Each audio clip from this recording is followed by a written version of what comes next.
Hi everybody, welcome to my channel. My name is Mariam and I am a Farsi language instructor. In this lesson, we are going to learn about the plural nouns in Farsi. Overall, there are four main forms of plural nouns in Persian. In this lesson, I have covered all four forms, but the emphasis is mostly on the first one, which is the suffix ha, and a little bit on the second one, which is the suffix on. I've given only a brief introduction for the other two forms, the suffix "ot" and the broken plural, because as a beginner, you don't need to use these two forms for now, but still, I recommend you to at least learn about them and to at least know that they exist. So later on, there will be no surprises. And now we are going to start with the suffix ha. The suffix ha. The suffix "ha" is the first, most common and productive form of making plural nouns in Farsi, and it applies to the majority of the nouns, whether animate or inanimate. Let's see how it works. Here on the right side, we have kitab. So we go ahead and add ha to it. It's going to give us kitab ha for books. So this ha here equals to the plural s in English. And also you might see in some textbooks, they write it together, like they attach the ha to the letter. So you might also see this one. There's no rule for whether it should be attached to the letter or it should be separate. It's just a matter of preference. For me personally, I like to separate it because it's easier for the students to see that and to distinguish that. Let's see another example. We have here mis. And then we go ahead and add a ha to it. It's going to give us mizha. This suffix, it's widely used in both informal and formal language. And as a beginner, you can, this is the only plural form that you need to know. But as you move forward and you progress forward in your Farsi, that's when you're going to need to start incorporating other types of plurals as well. The informal of the plural nouns with suffix ha. In the colloquial language or in the spoken language among people, we actually don't really pronounce the he sound in the suffix ha. For example, here ketab ha, in the colloquial language, it's actually pronounced as ketaba. Or for the next one, mizha, it's pronounced miza. Or the third one, medad ha, is pronounced medada.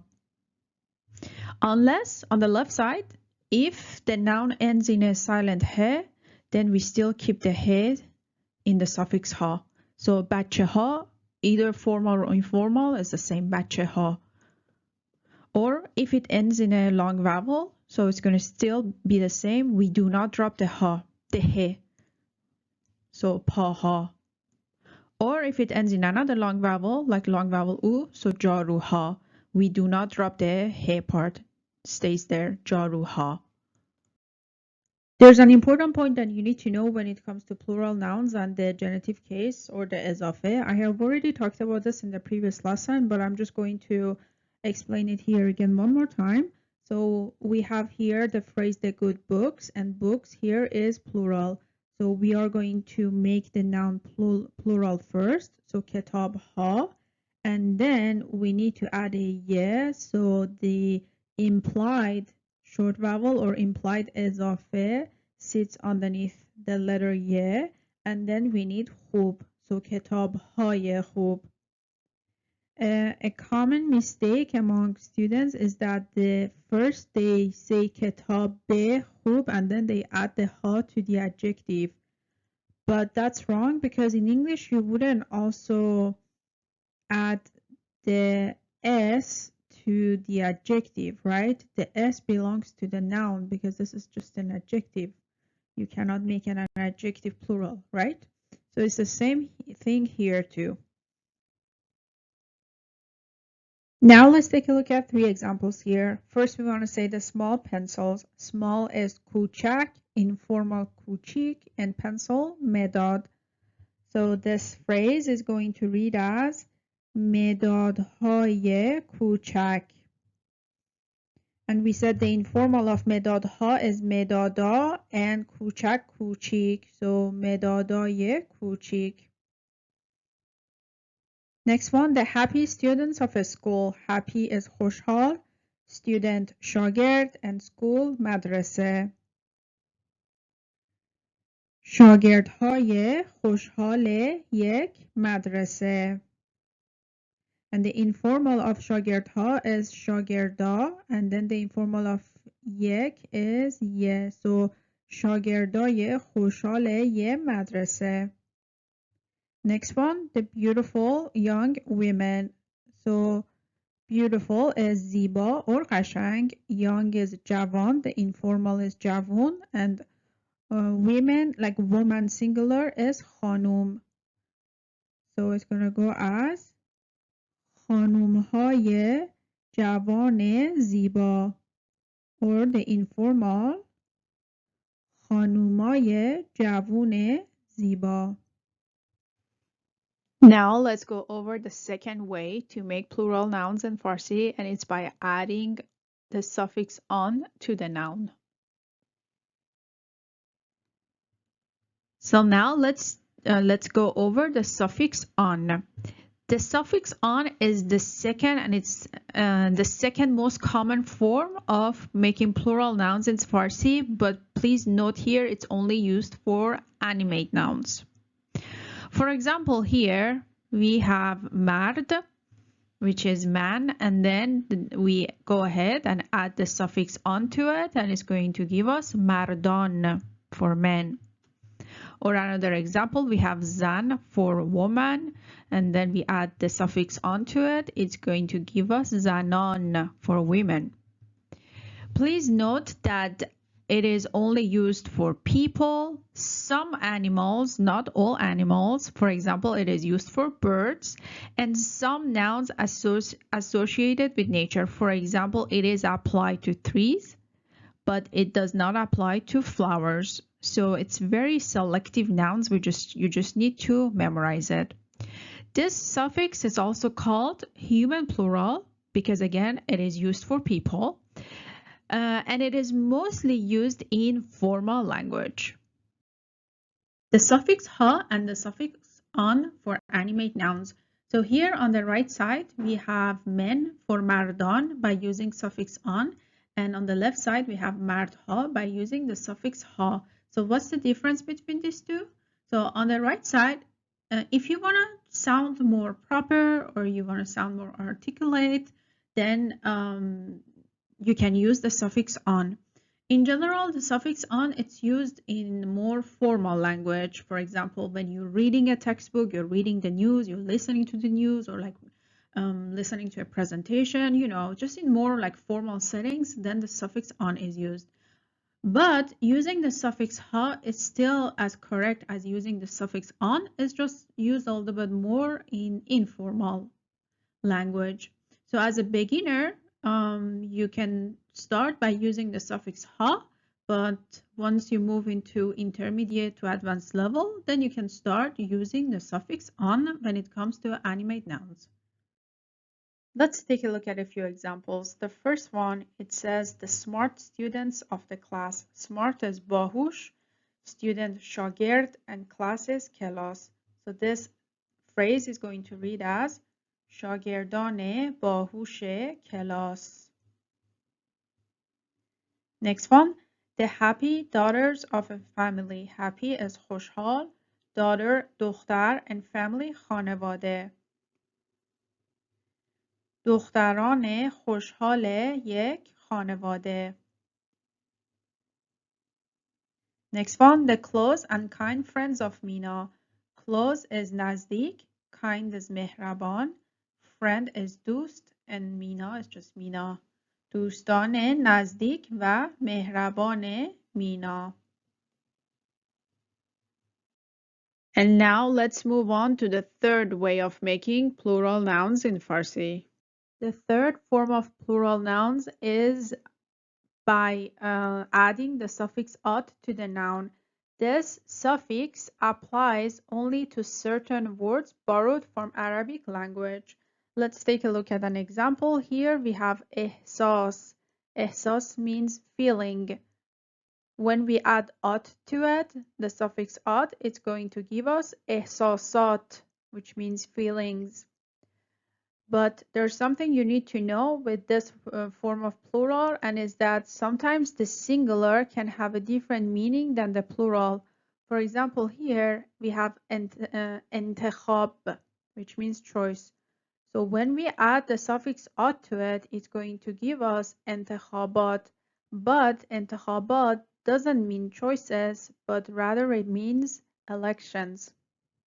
So in order to say choices, we just have to say انتخابها. We need to add the suffix ha to it. The nouns that get this type of this suffix usually are nouns that are used in intermediate to advanced level. Now we're gonna take a look at the last way of making plural nouns in Farsi. The fourth form of plural is called the broken or Arabic plural. It's called the broken plural because it is done by changing the internal vowels. For example, in English, man become men and woman become women. So it's kind of the same concept. And it is called Arabic plural as well because it applies only to certain words borrowed from Arabic language. Let's take a look at two examples. Madrase, the plural form is madaris. Or masjid, the plural forms is masajid. In Arabic language, there are some rules for broken plural, but in Farsi, there is no rules. So you just need to memorize them. And it is considered as the hardest form of plural for the students because yet again, they just need to memorize them. But the good news is that it's mostly used in the formal language and also it applies mostly to nouns in the advanced level. The broken or Arabic plural versus the suffix ha. So I just said that the broken plural is the hardest form of plurals for the students because they need to memorize the plural form of it. But the good news is that if you don't know the broken plural of that noun, you can still go ahead and add the suffix ha for most of the nouns, not all of them, but for most of them, which in this case, the suffix ha also applies to these two nouns. Like madaris, if you don't know the broken plural of it, then you can just add the suffix ha to it. Or for masajid, you can still add the suffix ha to it and say masjid ha. Again, the difference is just by using the broken plural, it's just you sound more proper and it's used more in formal language and mostly used in late intermediate to advanced level versus the suffix ha. It's more used in like informal language and it's mostly used in the beginner level. We almost reached the end of the lesson, but there's just a few important points that you need to know. If you like this video so far, please like it and subscribe to my channel and share this video. A very important point that you need to know when it comes to plural nouns is that when they are used with numbers, we keep the noun singular. For example, in English, you say 3 apples, right? So apples, like with the plural s. So the noun is plural. But in Farsi, we do not say se sibha. It's wrong. We don't need to have a ha because the number already indicate plural, so we keep the noun singular. Or for the next example, dost, two friends. Or even chand khanum, because chand indicate it's not a number, but still it indicate more than one, so the same rule applies to it. And next one, chand medad rangi. The next important point that you need to know is about the suffix jot. The suffix jot is not considered as one of the main forms of making plural nouns in Farsi because it only applies to certain words of Persian origin that ends in silent he or the letter ye. Again, not all of them, just some of them. For example, here on the right side, shirini. Shirini is a piece of pastry, and the formal plural of it, rather than adding a ha to it, we add a jot to it. So it's going to read as shirini jot. Can we still add ha to it? Yes, we can still add ha to it. We can still say shirini ha. Or the next one, karkhane. So we can still add ha to it, but the more formal and proper form is by adding a jot to it. So it's going to read as karkhane jot. Or the next one, mive. Mive, we can still add a ha to it and say mive ha. But again, the more formal one is mive jot. Or when it comes to sabzi, sabzi is herb. So by adding a ha to it, it means herbs. But if you want to talk about vegetables, then we need to add jot to it. So this is not a matter of formal and informal. It's just sabzijat. It's the only version for the plural of this noun. And if you add a ha to it, it's just the meaning changes. It becomes herbs. Earlier in the lesson, we have said that the suffix on applies to humans and animate nouns. That's why it's called human plural as well. Although there are some exceptions to it that you need to know. For example, bache does not get the suffix on. So for bache, we just need to use the suffix ha, bache ha. Or khanum does not get the suffix on. We just need to use the suffix ha for khanum.